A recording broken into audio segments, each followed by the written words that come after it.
Hi everyone, welcome back to Life is Love School. My name is Yumei Chang. Today we're going to talk about guilt tripping. Specifically, how do you deal with guilt tripping? Guilt tripping is a manipulation technique that people like to use if they're unwilling to communicate what they want from you directly. So it's considered a passive aggressive form of manipulation, and note the use of the word aggressive. So guilt trippers want you to feel bad for them. They might say, well, remember all the times I did this and that for you, or how could you be so ungrateful? How could you be so uncaring? If you try to set boundaries with them. So they tug at your heartstring to try to make you feel bad for them so that you would cave. So they're using guilt literally to squeeze you.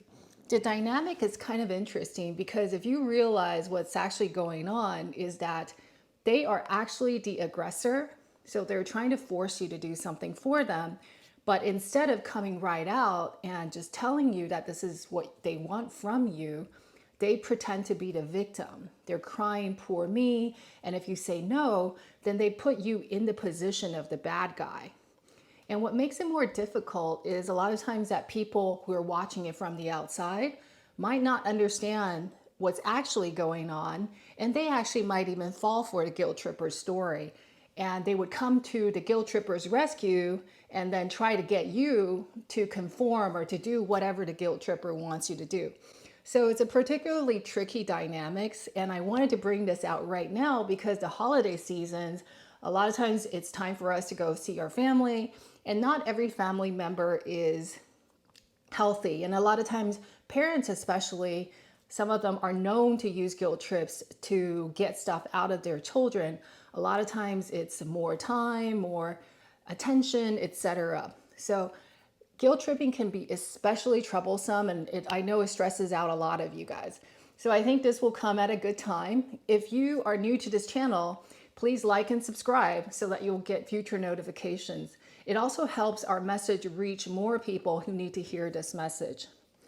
Now, guilt tripping is hard to deal with because it always feels like a no-win situation. Let's say that you have a parent who expects you to visit them every weekend, but you have new jobs, you are married, you have kids, you have other obligations, maybe your own health issues that you have to deal with. So spending half a day, a whole day with your parent is simply not sustainable. But when you say no, they come back and they say, well, how could you be so ungrateful? Remember all the sacrifices I did for you? I'm only asking you to spend a day with me. And if you're raised by people who blame you for things that are actually not your fault, then you might not actually understand the difference between healthy guilt and toxic guilt. Healthy guilt is when you actually did something to hurt somebody. So the simplest example might be you accidentally cut somebody off or you stepped on somebody's toes. You feel guilty, and that's a good thing because it's telling you that you did something wrong. It's time to apologize. It's time to make amends. Toxic guilt is when you actually did nothing wrong, but people put the blame on you anyways. A toxic guilt would be somebody else making you feel responsible for their feelings, such as this particular parent who wants you to visit them every weekend. Instead of them owning their responsibility for making friends, for building their own social life, for having a hobby, they put it all on you. That it is your responsibility to make sure that they're not bored, that they're not lonely, that they have somebody to talk to. And that is simply not fair. Also, when you think about it, if you actually acquiesce and agree to meet them every weekend, that demotivates them from actually forming their own social circle. So unless you can keep this up for the rest of your life, this is not going to be a sustainable solution. And you're actually preventing them from doing the work necessary to build their own social network. So it's actually not helping them, even though you may feel like you're temporarily making them feel better. Note that it's just temporary. The longer term solution is that this parent needs to have their own life. They cannot put all their emotional support needs on you. And that's simply not fair because you have your own life as well. So like I mentioned, the reason that it's so hard a lot of times, especially if you're a survivor of abuse, is that you are used to taking blame for things that are not your fault.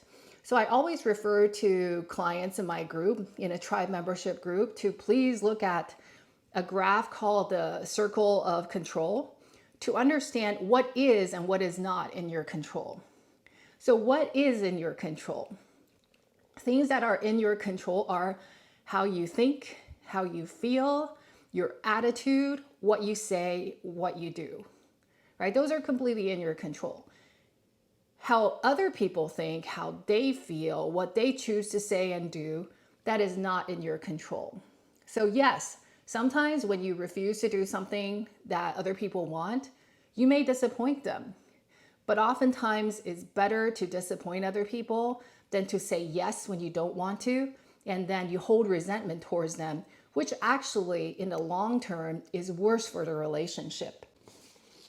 Now, a lot of times it's also hard, especially for us to say no, if the person we're saying no to is an elderly parent, because society oftentimes have an expectation that we always say yes to our parents. However, what these people do not understand is that it's oftentimes not reasonable. There is good reason if a survivor feels the need to cut off a person, especially if it's a parent.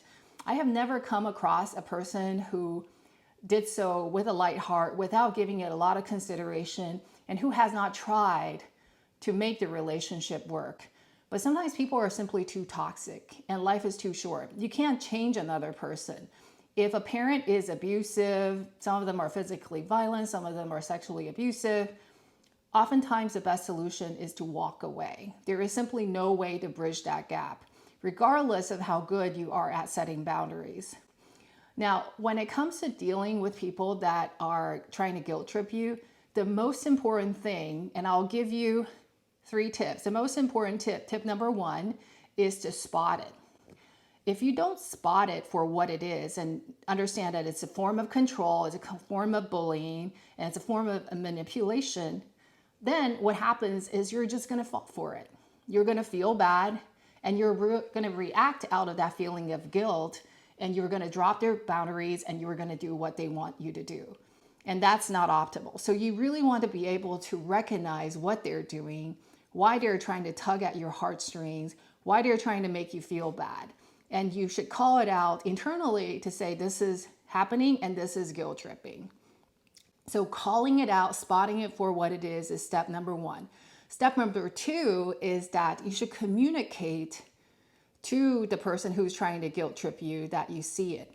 You don't have to say, hey, stop guilt tripping me, but tell them that you understand how important it is, for example, that they wish to see you, that you empathize with the fact that they may feel very lonely, but that also you don't appreciate what they're trying to do, which is to guilt you into doing what they want you to do. And that explain to them that when they guilt trip you to do something that you don't want to do, even if you do it, you will feel resentful towards them. And in the long run, it will hurt the relationship, and that you're afraid that it will eventually take a toll. So ask them instead to express what they want to you directly. So maybe model for them how you would make that request. For example, to the parent who wants you to go see them every weekend, you can say, if I were you, this is how I would say it, right? I would love to see you as often as possible. Would you come and visit me on the weekend? And you can also let them know that just because they ask directly doesn't guarantee that you're going to say no. And in this case, because you have a lot of things going on, you're going to tell them that it's not possible for you to come visit them every weekend, even though you really do like spending time with them, or even if you do understand that they have these needs. And then maybe you can make some suggestions as in solution solving. How can we make sure that you have a better weekend? What are the things that they can do? So that's actually step number 3, is you put the responsibility back to where it belongs. So instead of trying to feel like you're the only person who can solve the problem for them, empower them, remind them that they can solve their own problems. So in this case, it might be, mom or dad, consider joining a meetup, meet some people who shares your hobby, whether that's, raising dogs or knitting or bike rides, etc. You can make suggestions. Obviously, you can't change them, but you can help them by being a brainstorming person for them to drum up ideas. So you remind them that they have agency, that they can help themselves. Now, I hope these points are helpful, but at the end of the day, it's really important for you to remember that boundary setting is not easy, especially when you're starting. When you're starting, people are not used to you saying no. And they realize, well, they figured that you always said yes. So if they guilt trip you, if they make you feel bad, you'll probably revert to your old ways. And many of us have, and that's completely expected because nobody is good at setting boundaries when we just start. We just get better with practice. And part of that practice is being okay with that kind of feeling guilty, even though we know we shouldn't feel guilty, we don't need to feel guilty, we didn't actually do something wrong. To learn to sit with that feeling, but do it anyways, because you know that setting boundaries is good for you. It's also good for the other person. So they cut their dependency, the unhealthy dependency on you. And note that every time you hold on to your boundaries, it's sending yet another signal to the other person that you are serious about boundaries, that you have serious self-love, etc. And they're less likely in the future to try again. Whereas if you set boundaries and you repeatedly drop your boundaries, then they are kind of like shark that smells blood. They can sense the weakness and they would keep guilt tripping you because they know it works. If you cave in to people's unreasonable demands, they don't actually like you more. They don't even respect you more. They just start to take you for granted more. So that is not a good path to go down. So I hope you find today's information helpful. As always, give yourself a lot of self-love because you are trying. And if you try and fail, that's expected. Pick yourself back up, review what went well, what didn't, and do it again and try to do it better every time. And that's all that we can hope for. Life is a learning process. And that's why I call this Life is Love School, because we are constantly learning how to love ourselves and how to love other people better. And that's what makes life fun and also challenging at the same time.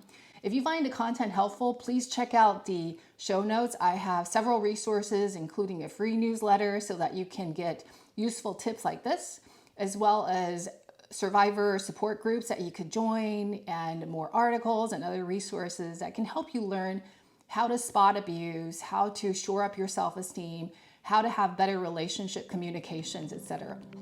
So until next time, I hope you have a wonderful week and a great holiday.